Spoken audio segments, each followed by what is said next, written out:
हमारी दिनचर्या में, हमारे खान पान में हमें किस किस की आवश्यकता है, उन जानकारियों को हम सब लोगों को प्रदान करें। क्योंकि हम जब स्वस्थ रहेंगे तभी भक्ति कर पाएंगे, तभी कथा कर पाएंगे और तभी कथा सुन पाएंगे, है ना। इसलिए हम उनसे निवेदन कर रहे हैं, माइक दिया जाए। ऊपर चालू कर लो।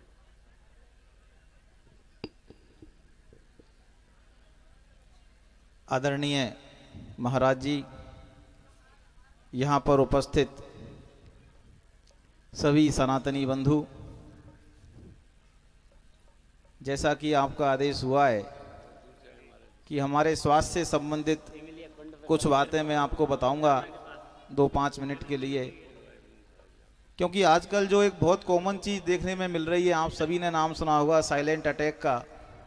कई लोग खेतों में काम करते हुए एकदम से मृत्यु हो जाती है, अपने रूटीन के काम करते हुए मृत्यु हो जाती है, कोई मेहनत का काम करते हुए मृत्यु हो जाती है।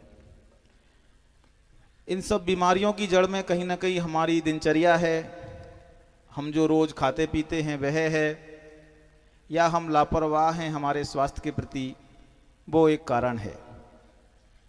होता क्या है कि हमारे शरीर में जो छोटी छोटी धमनियां हैं जिनसे हमारा हृदय कार्य करता है, वो सब धीरे धीरे कोलेस्ट्रॉल की वजह से ब्लॉक हो जाती है, और उनके ब्लॉक हो जाने की वजह से हृदय का बहाव जो रक्त का है वो एकदम से रुक जाता है, और उससे आपको हार्ट अटैक जैसी दिक्कत होती है। तो उससे बचाव के लिए क्या करना है? बचाव के लिए ज़्यादा कुछ बड़ी चीज़ करने की ज़रूरत नहीं है। एक तो हमारी आहार है, जो खान पान है, जो दिनचर्या है, उसको संयमित करना है। कैसे संयमित करना है? कि रोज़ कम से कम हम सभी लोग 1 घंटे का एक्सरसाइज करने का प्रयास करें। दूसरी महत्वपूर्ण चीज़, यहाँ पर जितने लोग बैठे हैं अधिकतर उनमें से धूम्रपान करते होंगे, बीड़ी पीते होंगे, सिगरेट पीते होंगे। तो ये माना गया है कि हार्ट अटैक की या बीपी की सारी दवाई एक तरफ, और अगर बीड़ी हम बंद कर दें, सिगरेट हम बंद कर दें, तो वो एक तरफ। तो हमें इस पांडाल से ये प्रतिज्ञा लेनी चाहिए कि कोई भी व्यक्ति यहाँ से जाने के बाद तंबाकू का, गुटखा का, जर्दा का प्रयोग नहीं करेगा। क्योंकि एक और चीज़ सामने आई है कि अगर 100 मुंह के कैंसर होते हैं तो 100 में से 99 से भी अधिक सीधे सीधे कहीं ना कहीं तंबाकू से जुड़े होते हैं या गुटखा से जुड़े होते हैं। तीसरी चीज़, खान पान की हम बात करें तो हमारे घर में सबसे ज़्यादा काम में आने वाला खाद्यान्न है गेहूँ। लेकिन गेहूँ हमारे शरीर के अंदर शुगर की मात्रा को बढ़ाता है। तो हम क्या कर सकते हैं कि सर्दियों के मौसम में बाजरे का प्रयोग कर सकते हैं, और दिनों में गेहूं के साथ आप चना और जौ मिक्स करके बेजड़ का प्रयोग कर सकते हैं। उससे हमारे अंदर कोलेस्ट्रॉल के बढ़ने की संभावना कम हो जाएगी और ये बीमारियां कम होंगी। वाह।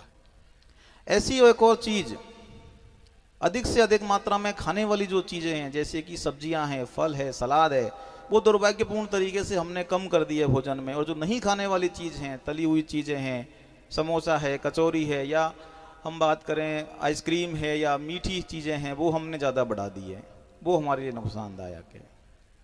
तो पहली चीज़ हो गई आपकी खान पान और दिनचर्या की। दूसरी हो गई एक्सरसाइज की, और तीसरी हो गई किसी भी लक्षण को हल्के में नहीं लेना है। अगर आपकी छाती में हल्का भारीपन है, या घर में किसी की हार्ट अटैक से मौत हुई है, तो ये माना जाता है कि एक घर में व्यक्ति को है तो दूसरे को होने की संभावना नॉर्मल से ज़्यादा रहेगी।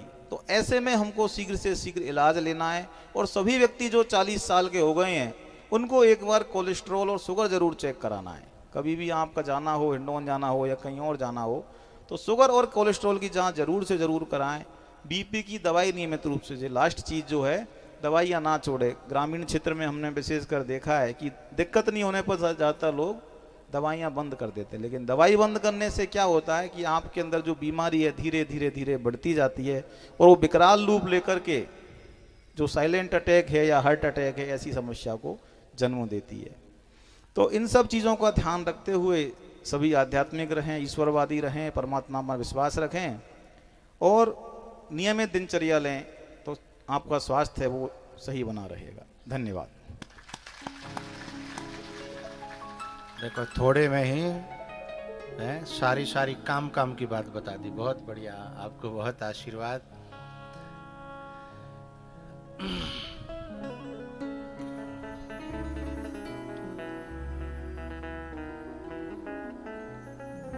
हमारे ग्रामीण क्षेत्र में पहले कबो कबो काऊ के सुई लगती, इंजेक्शन कभी कभी लगता था, और यूँ कहते फलाने के सुई लगी है, फलाने के सुई लग गई, अब तो शायद बचे बचे न बचे, और अब तो पैदा बाद में होता है, सुई पहले लग जाती है।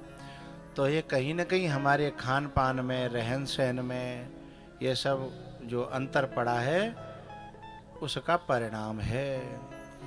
और जब पहले ये जो गंभीर बीमारियां हैं ना, ये पहले शहरों में ही होती थी, अब ये गांवन में कूद पड़ी हैं। गांवन में बीपी होने लगे, शुगर होने लगे। तो इनसे बचने के लिए हमें डॉक्टर साहब की बातों को जीवन में जरूर ध्यान देना चाहिए। बोलो बाल कृष्ण भगवान की।